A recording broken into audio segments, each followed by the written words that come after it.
Senhor presidente, colegas deputados, deputadas, a todos que acompanham a nossa sessão, venho a essa tribuna no 20 de novembro, como faço nos últimos anos, no Dia da Consciência Negra, para poder aqui, juntamente com os parlamentares e todos aqueles que acompanham a nossa sessão, fazer um debate, uma reflexão sobre a importância do Dia da Consciência Negra no nosso país. Talvez nesse ano, num momento um pouco diferente até dos demais anos, em função de que,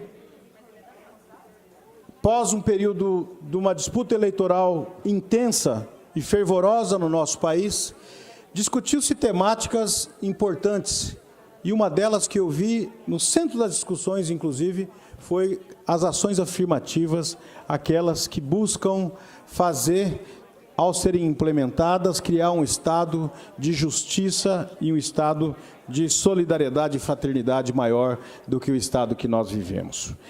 E nesse debate acirrado durante as eleições, nós tivemos a oportunidade de perceber que muitas das vezes, manifestado em opiniões, expressas em rede social ou qualquer outro espaço, as pessoas pouco sabiam sobre a história, como se criou e o porquê da necessidade de se implementar um dia de reflexão sobre a história da África e dos negros na composição da nossa sociedade, na formação do nosso povo. Eu penso que nós vamos ter que, novamente, intensificar esse debate. Deputado Picarelli, Vossa Excelência que preside essa sessão, tem uma geração emergindo que pouco conhece a respeito dessa questão e que, ao emitir opinião, mostra profundo desconhecimento da história do nosso país e da história do nosso Estado também. Foi criado o Dia da Consciência Negra no nosso país, depois de um amplo debate, porque se percebeu ao longo do tempo que continua-se na consciência humana tendo a discriminação e o racismo como ponto importante e forte ainda, infelizmente.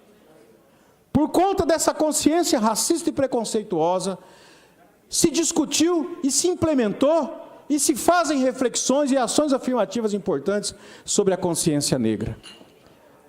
Discutir a consciência negra, o papel do nosso país, não é papel dos negros, não é papel dos brancos, não é papel dos indígenas, não é papel dos amarelos.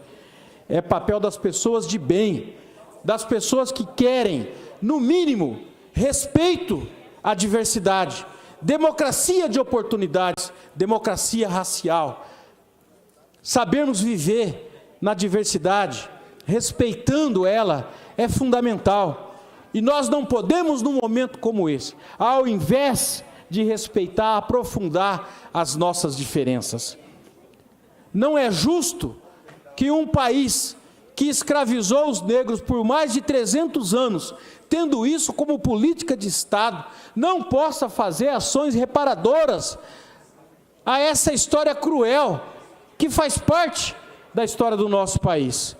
É engraçado, hoje de manhã eu dava entrevista numa rádio, e às vezes tem algum questionamento no seguinte sentido: deputado, o senhor luta contra essa questão de combate ao racismo, mas por que eu tenho que ter um dia da consciência negra? Por que o negro tem que ter cotas como ações afirmativas? E isso, na verdade, é um racismo reverso.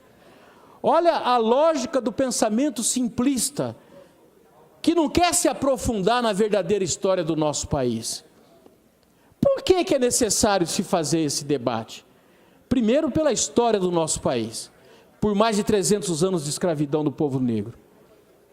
Segundo, que é necessário se debater, porque se nós queremos apagar as chagas que trouxe a prática do racismo para a nossa sociedade, nós temos que poder debater essa questão para nós acharmos alternativas de combate ao racismo. Você não supera uma questão se você não debatê-la profundamente. Se aqueles que estão hoje, fazem parte do nosso tempo, todos nós, os brancos principalmente, não escravizaram, e os negros também não são mais escravos, também é verdade, se isso é verdade, também é verdade, de que todas as políticas e ações que foram feitas anteriormente, que discriminaram e que exploraram o povo negro, elas beneficiaram com certeza os exploradores daquela época. E isso ao longo do tempo, com certeza absoluta, trouxe os benefícios daquela exploração até hoje. Assim como trouxe os malefícios daquela exploração até hoje. Os negros de hoje continuam, num outro momento da história ainda, sofrendo os reflexos daquela exploração que perdurou por mais de 300 anos no nosso país. Quando se discute racismo no Brasil, se discute de uma forma, como sempre, velada, não contundente e aberta, como é, por exemplo, nos Estados Unidos. O nosso país é racista, sim. É só o racismo que explica o apartheid, dessa desigualdade social que falava aqui o deputado Barbosinha, e que ele mesmo aqui colocou pelos números e pelas pesquisas, que quando se trata da desigualdade, os negros estão em extrema desvantagem, seja no mercado de trabalho, no salário, seja na educação, no acesso à escola, seja na dignidade humana. Estão em desigualdade pela questão do preconceito, estão em desigualdade pelo bullying que as crianças desde cedo sofrem. É contra isso que o Dia da Consciência Negra se coloca como uma data de necessidade de se fazer uma reflexão mais profunda. Não querer debater essa questão é muito cômodo, principalmente para quem não sofre o racismo. É muito cômodo, principalmente para quem não sabe o que é ser discriminado. Nosso país não tem racismo, isso é mimimi. Isso aí agora tem um termo, que é em moda, deputado Picarelli, vitimismo. Isso é vitimismo, esse negócio de negro, de LGBT, de mulher, esse negócio de que mulher apanha, violência contra a mulher, esse negócio contra negro, isso é vitimismo. Esse povo tem que trabalhar, é fácil, e me assusta, e me entristece, quando eu vejo um tipo de postura como essa, de posicionamento, mas que não é lastreado por uma ampla investigação na história do nosso país, para que no dia a dia, nas comunidades negras, nas comunidades mais pobres, para que a gente perceba que de vitimismo não tem nada, o que tem na verdade é de realidade, e essa realidade nós temos que debatê-la mais profundamente, se é que nós queremos fazer aquilo que falou o deputado Barbosinha, que é nos aprofundarmos na criação de instrumentos para poder fortalecer a dignidade humana, para poder combater essas chagas, que é o racismo, que é o preconceito, que é a discriminação, que é aquela postura de alguns quererem se colocar de uma forma superior aos demais, por conta da sua crença, por conta da sua condição social, ou por conta da cor da sua pele. Nelson Mandela já dizia, de uma forma sábia, como sempre foi, de que ninguém nasce racista, ninguém nasce discriminando alguém pela cor da sua pele, pela sua condição social ou pela sua religião. Ninguém nasce racista. O racismo é colocado na realidade do dia a dia pela nossa sociedade. A forma como trata aquele que tem cor diferente, a forma como trata aquele que tem uma situação econômica diferente. A criança, ao ver isso todos os dias, na sua casa, ou seja na escola, ou seja na rua, ou seja em qualquer lugar, ela introjeta aquilo. O racismo é introjetado. Ninguém nasce racista. E se o ser humano não nasce racista, ele é ensinado a ser racista. Ele é ensinado a odiar. Ele é ensinado a discriminar pelos exemplos do dia a dia. Se ele é ensinado a odiar, ele também pode ser ensinado a amar. Ele pode ser ensinado a fazer exatamente o contrário, a ter o coração fraterno e solidário, a entender a diferença e respeitar, a poder lutar, inclusive se posicionar e ter uma postura forte para poder combater qualquer ação que seja, que discrimine, que demonstre intolerância, que demonstre preconceito, que demonstre racismo.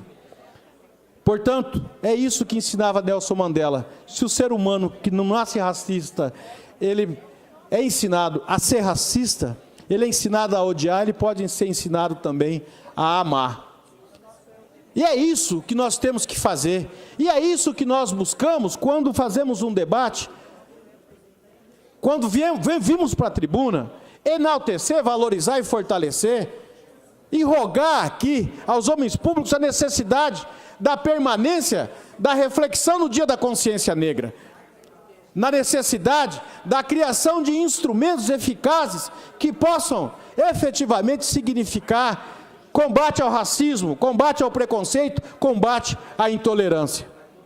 Eu quero, senhor presidente, aqui fazer um registro, ao final desse mandato, do quanto que foi da minha história nesse parlamento, o quanto que me dediquei a essa temática, o quanto que eu busquei, com a ajuda dos deputados aqui, criar instrumentos que eu tenho absoluta convicção que foram importantes e que fizeram e fazem a diferença na vida dos sul-mato-grossenses, principalmente daqueles que têm a consciência de que nós temos que lutar contra essa chaga do racismo no Mato Grosso do Sul.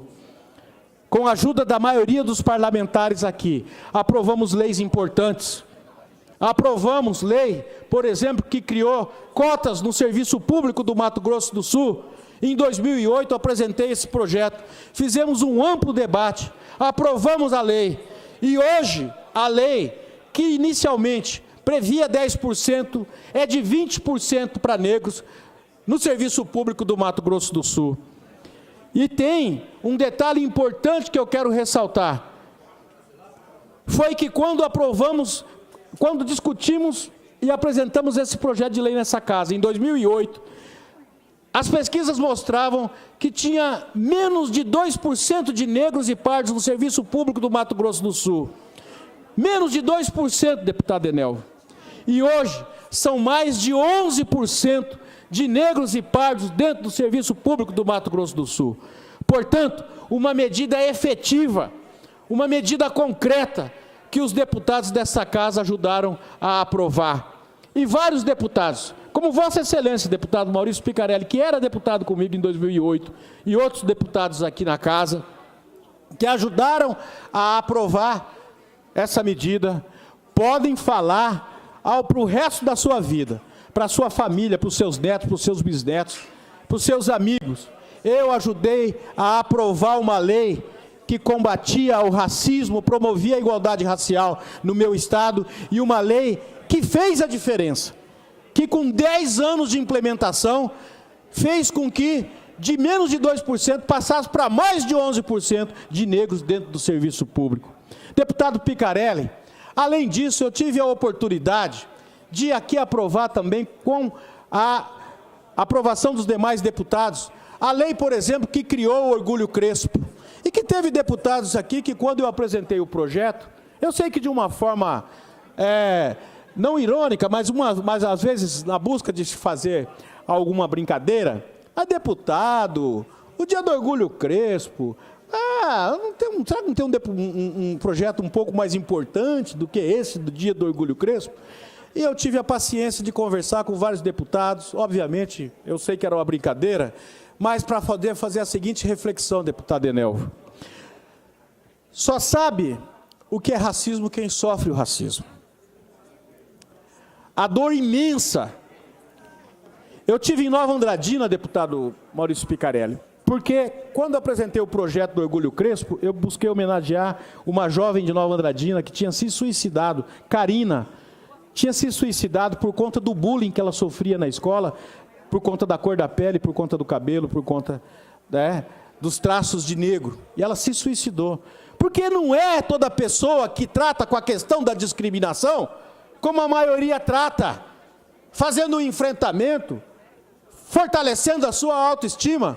Tem muita gente que não tem esse tipo de postura. Essa jovem, por exemplo, se suicidou, e por isso que nós criamos o Dia do Orgulho Crespo, deputado João Grandão, para que nós, além da homenagem feita à jovem que se suicidou, nós pudéssemos também dar um instrumento de valorização, de fortalecimento, de autoestima para aquelas pessoas que são discriminadas, principalmente os jovens e os adolescentes, que não têm muitos instrumentos, que não têm muita forma de se opor e de se defender em situações vexatórias como essa, de enfrentamento e de preconceito e de intolerância, como é quando uma pessoa é discriminada.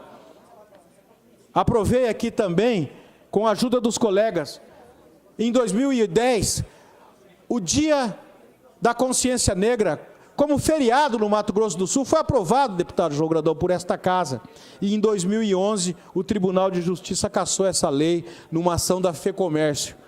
Nós poderíamos hoje estar entre os 11 estados brasileiros que já têm feriados no dia 20 de novembro, entre os mais de 1.500 municípios brasileiros que já têm feriados no dia 20 de novembro. E não era só o feriado pelo feriado, porque na justificativa do projeto nós trazíamos isso de uma forma extremamente importante, explicando o porquê da necessidade de se fazer, de ter o feriado no Dia da Consciência Negra, até pela importância que tem essa data e pela reflexão que ela tem que provocar, para que nós pudéssemos aproveitar esse dia de feriado para poder fazer ações cada vez maiores no sentido, na busca de se criar uma pátria sem discriminação. Aprovei também aqui, com a ajuda dos deputados, a criação do cadastro daqueles que praticam racismo no nosso estado. E outros projetos que muitas vezes apresentei e que alguns não foram aprovados, mas foram amplamente debatidos e trouxeram essa temática aqui para o nosso estado. Quero terminar, senhor presidente, falando uma coisa que falei lá atrás, quando apresentei o projeto para cotas no serviço, para negros no serviço público do Mato Grosso do Sul, e que um deputado, naquela ocasião, me questionou o seguinte: olha, essa política de cotas, ela é uma política de racismo reverso. Os negros estão sendo racistas quando nós separamos uma cota para eles em detrimento dos brancos. E eu disse a esse deputado: se nós analisarmos os indicadores econômicos e sociais, nós vamos ver ao longo da história quem que tem sido discriminado e quem tem sido favorecido em detrimento de quem na nossa sociedade. Eu gostaria de estar num país e num estado que não houvesse necessidade de você discutir políticas de ações afirmativas como cotas. Eu gostaria. Se não tivesse racismo, nós não teríamos necessidade de fazer esse debate. Se não tivesse preconceito, nós não teríamos esses indicadores sociais que sempre colocaram os negros em desvantagens, apesar de ser quase 54% da população do nosso país. O país que eu sonho, que eu quero, não é esse que discrimina. Portanto, o meu projeto é um projeto transitório. Eu nunca defendi as cotas como uma política permanente, as ações afirmativas como uma política permanente no nosso estado. Eu sempre defendi como uma política transitória, como uma política momentânea. Essa política ela tem que existir enquanto nós tivermos indicadores sociais que sejam minimamente decentes, de país que pensa no seu povo. Os negros não podem continuar sendo maioria nos prostíbulos e nos presídios do nosso estado e do nosso país. Nós precisamos nos ver na televisão, no parlamento, na magistratura, no empresariado, em todos os setores. Quando os servidores públicos do Mato Grosso do Sul, terminando já, senhor presidente, que é um estado que tem 42% de negros, nós não precisamos ter 42% de servidores públicos negros. Não. Nós precisamos simplesmente ter índices razoáveis e aceitáveis. Não podia ser menos de 2%, num estado que tem 42%. Não precisa ser 50%. Eu não acho que tem que ter supremacia de ninguém. Eu acho que tem que ser uma coisa razoável. Não quero supremacia do negro, quero índices decentes que possam respeitar a diversidade e possam combater a desigualdade. Porque quando nós combatermos a desigualdade, principalmente econômica e social, nós vamos estar integrando, sim, o povo negro com certeza absoluta. E para fazermos isso, é necessário medidas e ações afirmativas como essa. Instrumento concreto que faz a diferença. Que se lá atrás suspeitaram que não faria a diferença, o tempo mostrou concretamente que essa diferença vem sendo feita. Vem sendo feita para melhor, no sentido de nós criarmos um Estado mais humano, mais justo, menos intolerante, menos racista e menos discriminador. Salve 20 de novembro, quero aqui, para terminar, senhor presidente, convidar os deputados, aqueles que tiverem oportunidade de hoje à noite participar aqui na casa. Nós vamos, mais uma vez, entregar a comenda Zumbi dos Palmares. Pelo 10º ano, nós homenageamos aqueles que lutam contra a discriminação e o preconceito, lutam contra o racismo, lutam pela promoção da igualdade racial no Mato Grosso do Sul. Hoje, às 19 horas, aqui aqui no plenário, deputado Júlio Maia, aqui na Assembleia Legislativa, estão todos convidados, conto com a presença dos deputados e todos aqueles que queiram participar dessa solenidade. Muito obrigado, salve 20 de novembro. Salve Zumbi dos Palmares. Muito obrigado, senhor presidente.